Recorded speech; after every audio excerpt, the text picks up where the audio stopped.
Obrigado, Ricardo, pela apresentação. Excelentes reflexões sobre o tema. Nesse sentido, fazendo um breve resumo, a gente podia citar aí desses impactos, né, dessas reflexões, a questão da geração do emprego, né, essa alta concentração de emprego em estados do Sudeste, né, Rio e São Paulo, esses ativos encalhados, a questão das mudanças climáticas e aumento da temperatura, a própria questão da viabilidade financeira, né, com um estudo a longo prazo aí, até 2050, né, com um valor de barril de petróleo. E, por fim, essa questão da análise de custo-benefício, que inclusive foi tema de minicurso aqui no Sinaop, né? Acho que o Fabiano Poppermeier ainda não sei se ele ainda está por aqui, mas também foi debatido nessa questão de análise de custo-benefício, né? E fica a reflexão sobre o tema, né? Dando continuidade, eu agora convido para palestrar sobre o tema Energia e Meio Ambiente na Foz do Amazonas, perspectivas para uma transição justa. Convido o Dr. Jean Paul Prats para a sua apresentação. Obrigado. Boa tarde a todos e todas. Boa tarde, Adriana. Obrigado pelo convite. Saúdo ao Instituto, saúdo também aos tribunais, Ricardo, meus amigos aqui do painel. Obrigado por nos convidar aqui. Bom, eu quero fazer aqui uma exposição, talvez nem tome meia hora, mas se eu passar, você me passa, fala aí. Porque eu queria ouvir o debate também, né? Eu queria, talvez, que a gente pudesse aproveitar a nossa presença aqui para justamente também debater um pouco esse tema. Em primeiro lugar, é importante ressaltar o quão interessante é a gente estar hoje aqui, e por isso, mais uma razão, eu fiz questão de vir, que é Manaus, véspera de COP, e nós estamos discutindo o famoso dilema energia, meio ambiente, petróleo, meio ambiente, e eu diria que hoje em dia talvez essa seja uma das questões que mais tem assolado as mentes nós, brasileiros, brasileiras. Assim, como é que a gente sai desse impasse?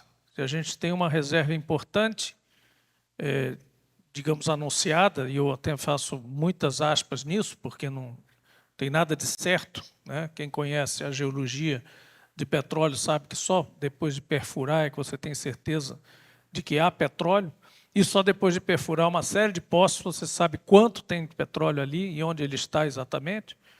Então, toda essa avaliação econômica, toda essa situação de viabilidade ainda está por vir, né? Ela simplesmente não existe hoje, não tem como fazer um vaticínio sobre isso. Mas, de qualquer forma, há um indício, digamos, há uma expectativa, inclusive política, institucional, até mais política institucional do que técnica propriamente dito, em relação à nova fronteira chamada Foz do Amazonas. Então, esse é um aspecto interessante, né? Eu diria até coincidente aqui da nossa situação. E a outra, obviamente, é a questão dos benefícios, que o Ricardo colocou aqui, e eu quero aproveitar para elogiar, porque é a primeira vez que eu vejo alguém se interessar, de fato, em ir a fundo sobre filosofar, de fato, e calcular, ou tentar, pelo menos, estimar o contraponto, né? O que é que se poderia fazer com o recurso ou com a atividade, a não ser produzir petróleo? Porque a pergunta comum principalmente ao ex-presidente da Petrobras, ou a quem esteve lá com esse ofício, né, é dizer o seguinte: bom, o que é que você faria? Se você tem geólogos que fizeram um trabalho e dizem que ali tem um petróleo, e você é uma empresa de petróleo, uma das maiores do mundo, você faz o quê? Diz, não vou produzir esse petróleo, não, vou procurar outra coisa para fazer. Não é isso, e também não é só um caminho. O que é que nós procuramos fazer lá? Nós procuramos conciliar duas coisas, né? Olha, está certo, vamos ver até onde vai essa situação, fazer a perfuração exploratória, buscar saber e conhecer melhor os parâmetros para fazer realmente uma estimativa e um plano de desenvolvimento para saber quanto tempo, quanto de óleo, quanto isso vai render, e, ao mesmo tempo, vamos buscar as fronteiras novas que vão substituir o próprio escopo de existência da Petrobras. Quando eu dizia que a Petrobras não estava fazendo transição energética, e sim metamorfose energética, metamorfose dela mesma, se transformando em outra coisa, quando eu dizia que isso, para uma empresa de petróleo, é muito mais complicado do que simplesmente uma empresa que troca um gerador a diesel por um sistema de painéis solares e faz transição energética, era a isso que eu me referia. Uma empresa de petróleo, quando se coloca um cenário de que o petróleo vai acabar, seja pelo uso, seja pela falta dele, muito mais claro pelo uso do que pela falta dele, o que é que você faz quando você está num comando de um bicho desse? Você começa a se preparar para isso. Então, eu continuo, inclusive, mesmo de fora, defendendo a mesma coisa. Petrobras no offshore eólico, Petrobras no combustível renovável com a sua própria patente e não necessariamente indo atrás da transesterificação precária, produzindo biodiesel com borra e com problemas para motor, né? Buscar evolução para os combustíveis de segunda geração, até porque eles não são combustíveis do futuro, eles são combustíveis do presente. O futuro é a eletrificação total da economia. Mas quando será esse futuro? 70 anos, talvez? 80 anos? É possível imaginar que em 80 anos, nenhum de nós vai estar aqui, nossos filhos e netos estejam numa economia totalmente eletrificada? Imaginem, todos os veículos, todas as indústrias, todos os processos de consumo de energia, consumindo apenas uma moeda única, que é a energia, e gerando essa energia a partir da fonte local mais disponível e mais viável que se tiver, preferencialmente, notadamente renovável, pela própria exigência que a humanidade vai ter, cada vez mais aguda, por conta da situação climática. Então, se você vai convergir para 80 anos, 70 anos, de eletrificação total, e que em 40 você suponha que a frota, por exemplo, brasileira esteja totalmente eletrificada, pelo menos no modal transporte terrestre, vamos falar no marítimo, aéreo, que tem ainda algum tempo maior de subsistência em relação a combustíveis líquidos, a molécula, né? Por conta da maior dificuldade, da confiabilidade desses combustíveis, mas imaginamos a frota toda, né?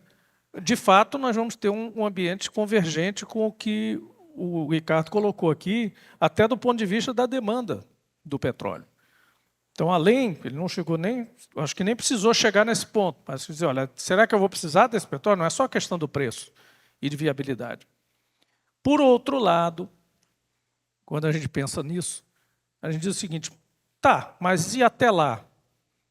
O que é que a gente vai consumir? Da Guiana, da Nigéria, de Angola, porque o nosso tem um pico. E o pico se dá ali entre 2035 e 40, é um processo inevitável. Petróleo é um recurso não renovável. E as nossas reservas e o nosso desenvolvimento e o ritmo de produção nosso nos leva a calcular claramente essa curva. Mesmo com melhoras, mesmo com revitalização de Marlim, Albacora, das áreas convencionais, tudo isso. Mesmo com isso, haverá um ponto em que nós teremos que ou importar ou produzir de novas áreas. E aí eu vou tratar de uma coisa que para vocês é muito familiar, né? Para mim também, porque sempre trabalhei com a área pública e as concessões.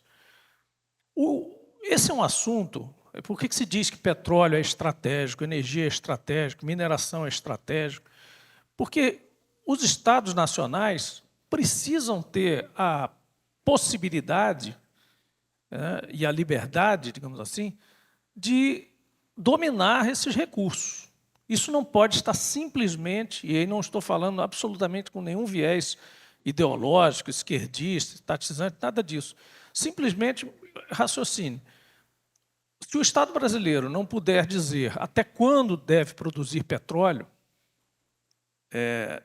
e até onde deve começar a substituí-lo, mesmo a custo aparentemente de curto prazo maior do que simplesmente a comodidade daquele cenário business as usual ali, então tudo está perdido, porque você fica realmente ao sabor do interesse econômico individual de quem está investindo. Até, afinal de contas, você já saiu da fase em que o investimento nessas áreas era meramente estatal. Nessa época, e por isso ainda existem alguns que definem ou defendem que isso tudo fosse monopolizado pelo Estado e tal, porque aí o cara põe o pé no freio na hora que quiser, tira, coloca, faz o que mandar, o Estado preside isso. A gente sabe que isso é uma visão que já não consegue encontrar abrigo na realidade, porque, na verdade, o Estado acaba se deteriorando também como gestor desses setores, enfim. O melhor cenário me parece ser o que nós temos hoje, uma mistura das duas coisas. Você tem uma estatal participando, você tem agências reguladoras que, embora estejam passando por crises aí muito severas e lamentáveis, existem, né? Marcos regulatórios, concessões, autorizações, e esses setores vão sendo acompanhados pelo Estado, controlados pelo Estado de alguma forma, no sentido de não sair muito do trilho, né, e de induzir investimento privado e fazê-lo funcionar a favor do país, com o devido retorno para as suas atividades, porque também, senão, ninguém investe. Então, acho que até aí a gente acertou, e foi uma mistura de governos mais social-democratas, outros, os governos petistas, um interregno aí de governo Bolsonaro, que foi um pouco caótico, mas, enfim, não tinha muito essa lógica, mas, mal ou bem, a gente chegou onde chegou, com concessões que implicam em programas de trabalho, que implicam em obrigações e qualificações e habilitações. Infelizmente, o setor mineral está falhando um pouco nisso, mas, pelo menos na área de petróleo, você não vê empresa de quintal arrematando blocos, né, e se arvorando em ser operadora de bloco no offshore. Então, você tem um contingente de qualidade, de concessionários de qualidade, tanto que você tem muito poucos incidentes, quase nenhum, poucos incidentes em relação a operações, porque isso foi bem feito. Isso, no setor de petróleo, eu diria que está muito bem feito. E tem um paradigma incomparável como é que se diz? Inegável, que é a Petrobras.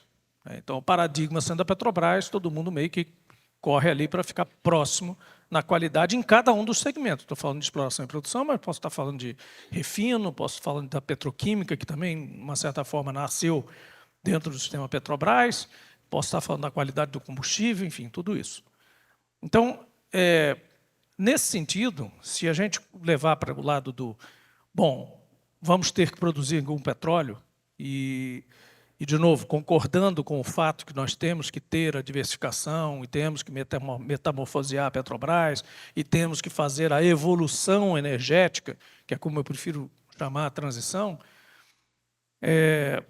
nós teríamos que, sim, explorar novas fronteiras. As novas fronteiras estão colocadas e, se a Foz do Amazonas aparentemente é uma fronteira promissora, temos que, pelo menos, furar. Então, a minha defesa sempre foi no sentido de saber, de dizer o seguinte, quero saber se tem alguma coisa lá, o que é que tem, mas defendo para sempre o direito do Estado brasileiro também lá na frente dizer, olha, você vai produzir desta forma, por este tempo, com estas participações governamentais, que podem, inclusive, ser incrementadas em relação ao modelo que foi apresentado aqui.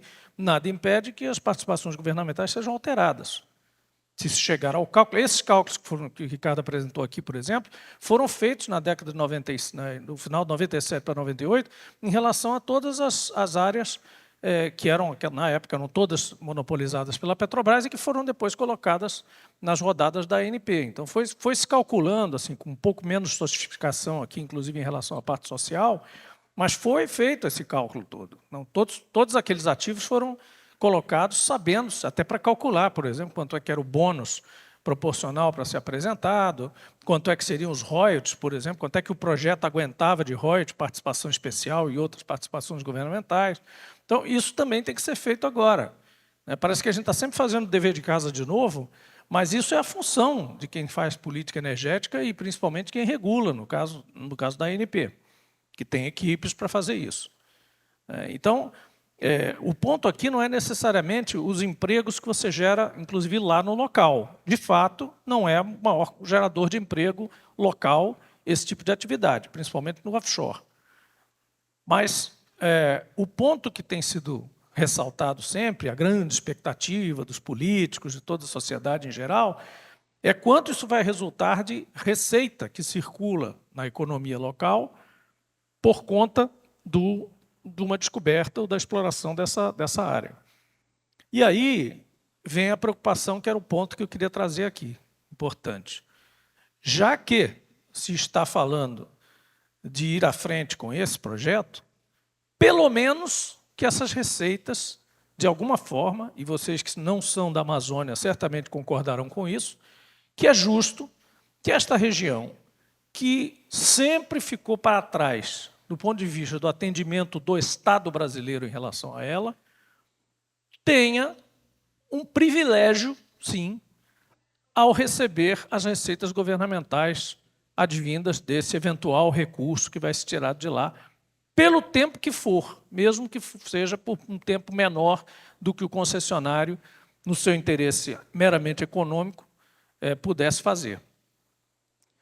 Nesse sentido, na época que eu estava na Petrobras, já não estava mais no Senado, e sugeri ao senador Davi Alcolumbre e ao senador Randolfo Rodrigues, no final foi apresentado pelo senador Randolfo Rodrigues, o projeto de lei número 13 de 2024, que é justamente o projeto que reserva 20% dos royalties e da participação governamental, da participação especial, também, se for um caso de contrato de partilha, do óleo da União, tudo isso da União, 20%, para a região amazônica. E aí para especificamente a questão da melhoria de qualidade das populações, dos povos originários, da preservação da sua cultura, preservação da floresta em pé e atividades de preservação da floresta, de desenvolvimento de atividades de economia circular e, me parece, também colocaram infraestrutura de conexão das regiões, etc. Então, pelo menos isso, o que eu me espanto é que esse projeto não é falado. Ninguém fala nisso. Eu não consegui detectar por quê. Não sei se no início eu perguntei ao governador do Amapá se ele tinha medo de que estivesse tirando do governo. Mas ficou claro, e eu tinha feito na origem, na sugestão que eu mandei inicialmente para eles, que era o da União. Então ninguém sofre nada, o Estado não perde, os municípios confrontantes e afetados também não perdem. Continua a mesma regra, que eu acho que vocês conhecem, aquela mesma regra de distribuição dos royalties de offshore. Só que esses 20% seriam os 20% da União. Em vez de você soltar lá para todos os ministérios usarem onde quiserem, fica lá reservados para a região. Né? E eu considerei essa medida, esse projeto de lei, tão importante quanto o próprio licenciamento, né? Do projeto, ou seja, o go-ahead para o projeto, a luz verde lá para o projeto existir. Bom, diante disso tudo, hoje nós vivemos uma expectativa, né? Eu acho que esse projeto deveria voar mais rápido para chegar junto com a descoberta, se houver descoberta, né? E mesmo que não haja descoberta, vai haver um segmento desse projeto exploratório que, se não me lembro mal, eram 6 poços inicialmente, parece que agora já falam em 7. Então, são 6 poços exploratórios ou 6 poços de delimitação, caso haja descoberta, e isso vai evoluindo para uma delimitação do reservatório ao invés de uma procura de reserva nova.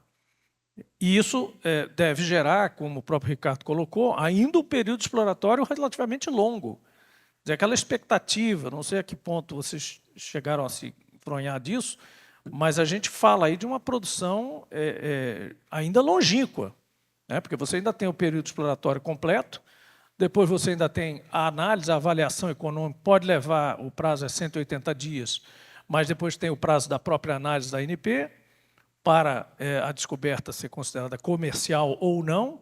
Havendo comercialidade, você ainda vai fazer o projeto e ainda contratar a FPSO, ou as FPSOs, ou as instalações de produção, que é justamente a fase mais cara do desenvolvimento da produção, para em 5 ou tantos anos começar, de fato, a produzir. Então, está longe. E esse longe bate com o que você colocou de cenários. Quanto mais o tempo passa, mais você vai se aproximando do período do chamado stranded asset, que é o que você chamou de ativo encalhado. Então, mas ele vai encalhando, né? Esse é um ativo que hoje vale tanto, ele vai encalhando e ele vai ficando menos valioso. E aí entra aquela decisão que eu coloquei aqui, decisão de Estado, que é saber até onde eu produzo isso para não ter que importar, isso interessa ao Brasil ou não, e até onde eu tenho que parar, e eu teria que ter um portfólio parrudo e consistente na Petrobras, para que esta empresa de petróleo, que está simplesmente repondo reservas, fazendo mais do mesmo, possa finalmente sair um pouco daquele curso e entrar em outras atividades, oxalá tão lucrativas quanto. Acho difícil que sejam. E isso também era uma coisa que a gente tem que se acostumar com a ideia. Talvez a Petrobras, como empresa de energia, já não seja uma empresa que apresente os resultados exuberantes e seja a vaca leiteira que hoje é com o petróleo, porque é diferente. O petróleo tem liquidez em todos os sentidos. Maior liquidez do que o gás, maior liquidez do que qualquer outra fonte energética, porque ele se transporta facilmente para qualquer lugar do mundo e tem um preço, digamos, mundial. Não é bem assim, mas, enfim, tem lá uma cotação universal que funciona com tantas variáveis diferentes que eu diria que é a variável econômica mais incontrolável que a humanidade tem, mais do que moeda, que países controlam, mais do que câmbio, que também bancos centrais controlam. O preço do petróleo é, digamos assim, hoje quase que aleatório. Não tem nem OPEP mais hoje que segure o preço do petróleo. O OPEP não controla o preço do petróleo hoje, porque tem muito mais produtor fora da OPEP do que na própria OPEP. Então, é de fato o mais selvagem das variáveis econômicas hoje. E é diante dessa situação que você tem que conduzir essa empresa, com a maior responsabilidade do mundo, a sair do ciclo de petróleo e ingressar finalmente no ciclo, digamos, da energia local, das fontes energéticas que estão ao alcance e da tecnologia, que é na verdade, o grande ativo da Petrobras é esse cérebro da turma que está lá, principalmente os pesquisadores do SEMPES e toda a decorrência disso, que é a habilidade operacional que a empresa adquiriu, principalmente no offshore. E é por isso que eu fazia tanta insistência na questão do offshore eólico, né? Que está longe, é caro, é considerado, enfim, teria que se esgotar o potencial terrestre ainda, que o Brasil tem muito território, só que tudo são argumentos muito, mas muito pueris, né? Porque se você esperasse o petróleo de terra acabar para ir para o mar, você não teria descoberto bacia de campo, nem pré-sal, nem coisa nenhuma.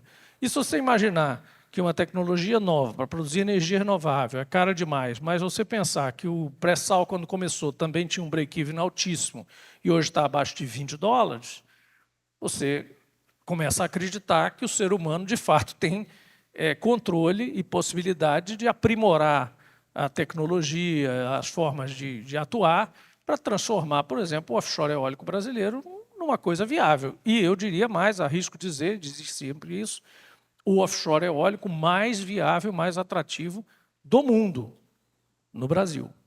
Por conta de calado, por conta de tipo de vento, por conta de uma série de coisas. Então, a Petrobras, se vocês perguntarem para mim, mas então tem saída?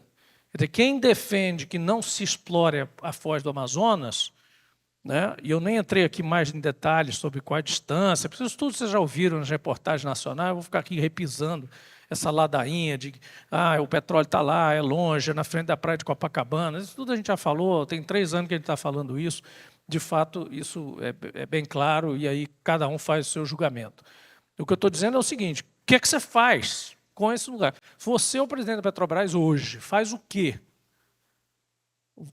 Manda lá para o Palácio Planalto e diz, olha, não vamos explorar isso aqui não, porque, por princípio, eu acho que isso aqui não vale a pena, etc. Números estão... E os números mostram que talvez realmente não valesse a pena. Mas você faz o quê?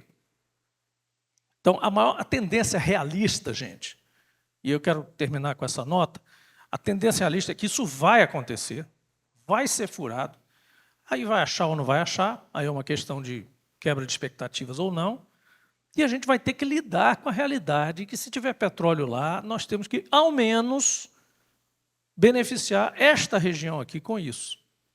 E ter certeza, e aí entra o papel dos auditores públicos e dos tribunais de contas, que os recursos que vão ser gerados por essa exploração de um recurso não renovável vão, de fato, chegar às gerações futuras.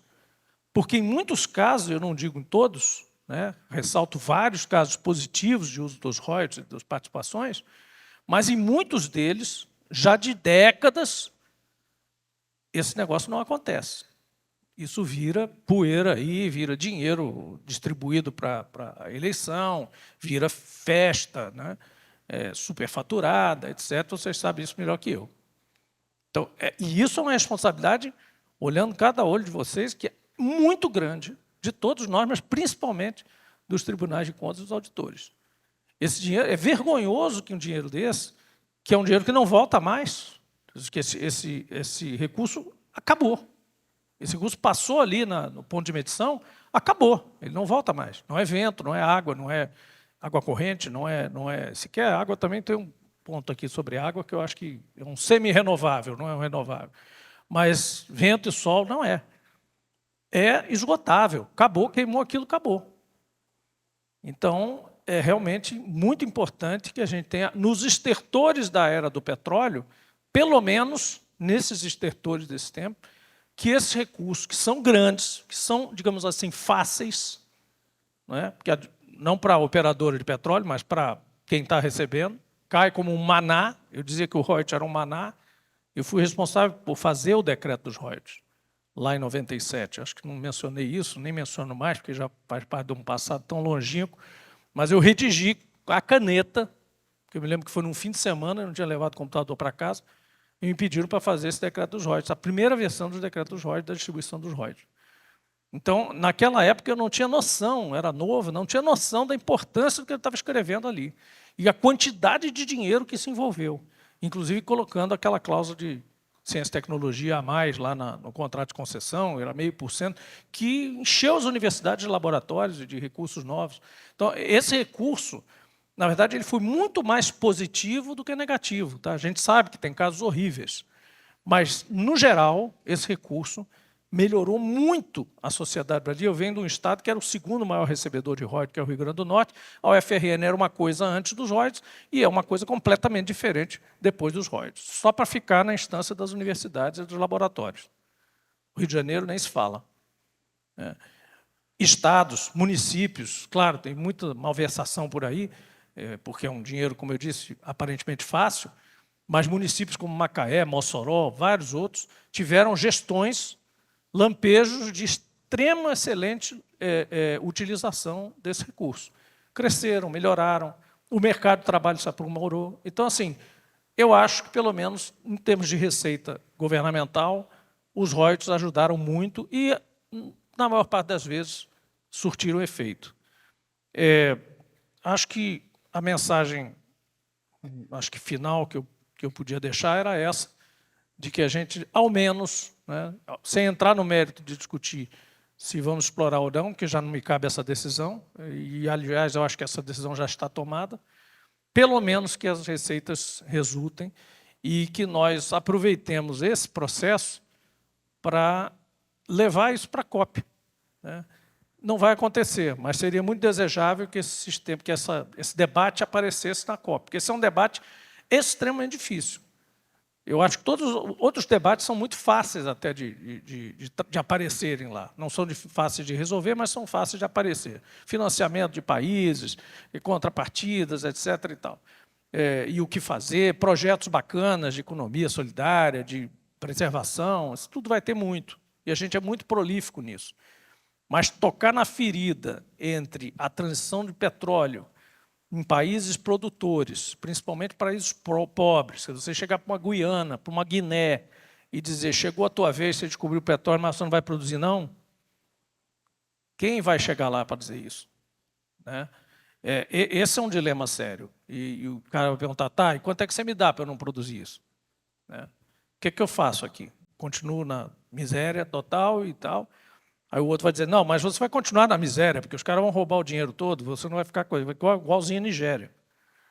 Então, é um longo debate, que mesmo a resposta fácil leva a outros dilemas maiores, porque a gente sabe que os exemplos são péssimos. A maior parte dos exemplos, fora uma Noruega da vida e o próprio Brasil, que eu acho que é um bom exemplo, a maior parte dos exemplos são muito desafiadores, muito desafiadores. E o compromisso que a sociedade devia fazer com o último uso do petróleo, né, deveria ser que, pelo menos, ele fizesse esse processo de financiar, né, sem querer usar jargão nenhum, mas financiar a transição energética, não apenas com isso, mas ajudar a financiar essa transição energética. Porque quando você faz um fade-in, fade-out de fontes, evidentemente a fonte nova não é viável, ou não aparece como viável. Evidentemente é mais tranquilo você usar a estrutura que já existe, queimar diesel, né? Colocar eletroposto, colocar carregador, tudo isso é uma novidade. Isso é uma logística completamente diferente. Pense o que vai ser um posto de gasolina no futuro. Mas pense também a complexidade do que a gente tem hoje. Quando acelera um carro a combustão, eu estou tirando um óleo que está lá, 400 quilômetros da costa do Rio de Janeiro, subindo para uma coluna de 7 quilômetros para chegar numa plataforma, vindo para um terminal, bombeado para uma base, para chegar numa refinaria, ser refinado por um objeto que custa 20 bilhões de dólares para construir uma nova, e depois ir para uma outra base, para ir para um posto de gasolina, tudo queimando diesel também, né? Entrar num tanque de gasolina, subir para o seu tanque, para ficar ali um produto inflamável embaixo do seu assento, chacoalhando, para você acelerar confortavelmente a sua caminhonete a diesel e queimar diesel. Enquanto que você vai evoluir para o futuro com uma bateria cada vez mais evoluída, e aí entra essa questão que o Ricardo mencionou, de pega uma parte desse dinheiro e investe nisso aqui. A humanidade não escolheu esse caminho, mas pode escolher, ainda é tempo. E aí usar qualquer fonte que estiver ao seu alcance para produzir energia e acelerar seu carrinho elétrico. Obrigado.